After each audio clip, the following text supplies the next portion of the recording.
শুভ দুপুর বন্ধুরা, চলো যাওয়া যাক। আমি কি রান্না করেছি আজকে দুপুরে তোমাদেরকে দেখাচ্ছি।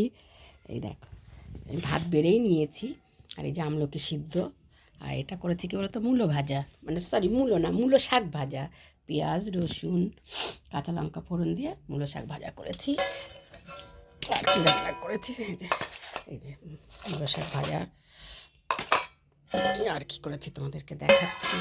এই দেখো, ডাল বানিয়েছি, মূলো দিয়ে ডাল করেছি, পেঁয়াজ শুকনো লঙ্কা জিরে ফোড়ন দিয়ে। যে মূলো শাকও করেছি, মূলো দিয়ে ডালও বানিয়েছি।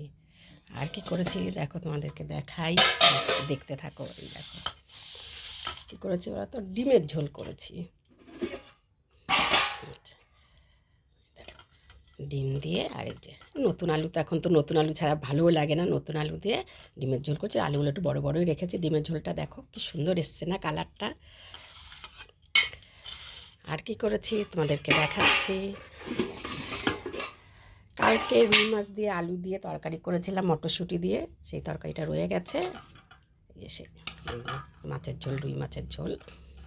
আজকে ডিম মাছ দুটোই খাওয়া হবে। দেখো মেনুগুলো কেমন হয়েছে জানিও বন্ধুরা। একটু ভালো লাগলে একটু লাইক কমেন্ট শেয়ার করো।